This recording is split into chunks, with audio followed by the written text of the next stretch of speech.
enjoyed watching every single one of your videos this week. It was really fun to see what you guys thought about it, opposed to just knowing my own thoughts.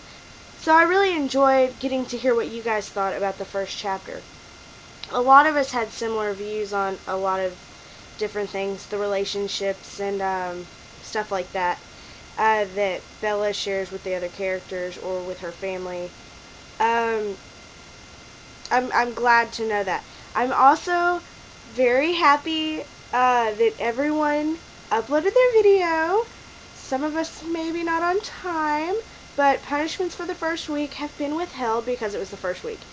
This week, however, punishments will be enforced, so be sure to get those videos up, girls, and answer the questions. I would like to, start in discussing Chapter 2. Started reading it today. I have my notes all right here ready.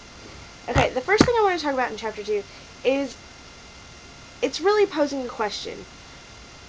Does Bella use sarcasm as a mask in this new environment?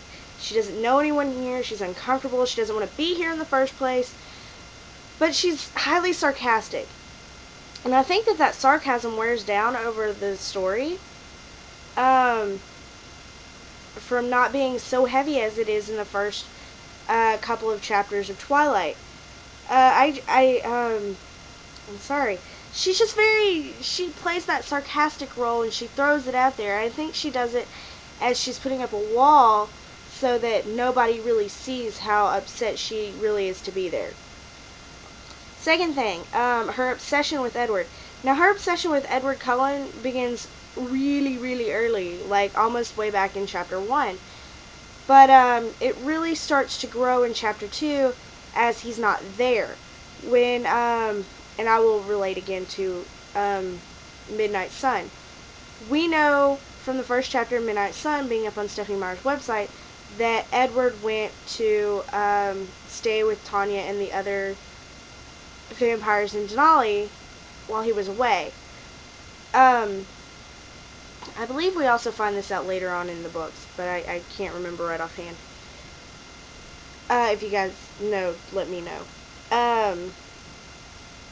But her obsession with him really starts to grow here, and you see that side of her personality. I think it's a very human attribute, because I know I obsess quite easily over certain things, Twilight being one of them. It kind of happened really quickly for me to obsess over this book. I saw it, and like Anna said, first impressions in her video last week for first impressions was her first impression was the cover art for the book. And I completely understand, because I looked at the cover art for this book for 3 months before I ever picked it up to look at it. So it was definitely the cover art that brought that first impression that made me want to pick it up. It intrigued me. So, and that kind of started my obsession with it. So I think that adds another human quality to Bella.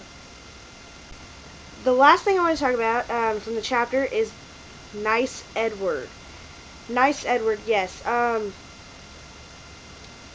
Bella is a very observant person, and you really see that in this chapter as she points out to Edward that his eyes are different. She knows something about him is different, and it's she asks him if he has gotten contacts.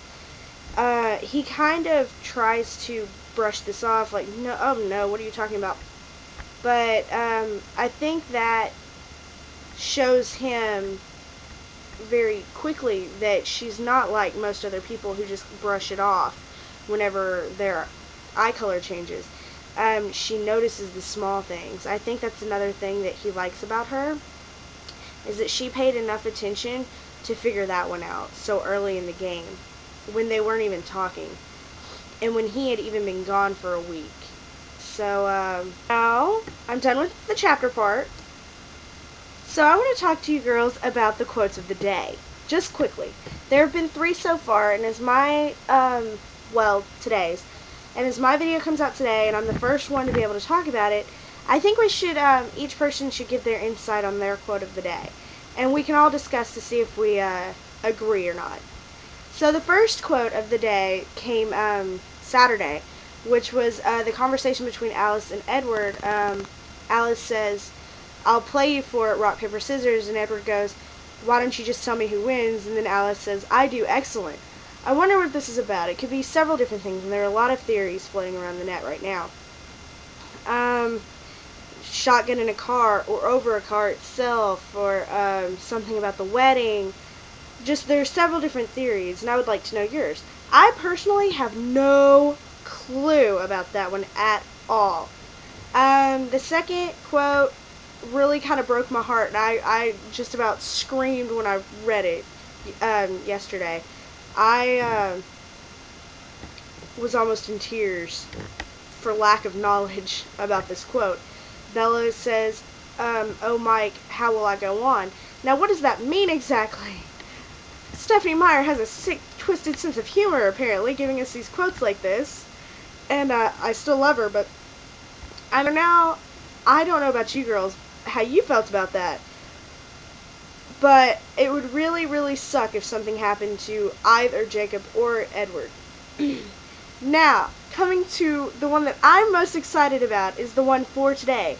Tanya says, Denali, Tanya says, "Aw, Edward, I've missed you." Okay, so I don't know about you girls, but I am extremely excited to see what Tanya is doing in this book. Well, let me know what you think. I'll see you tomorrow.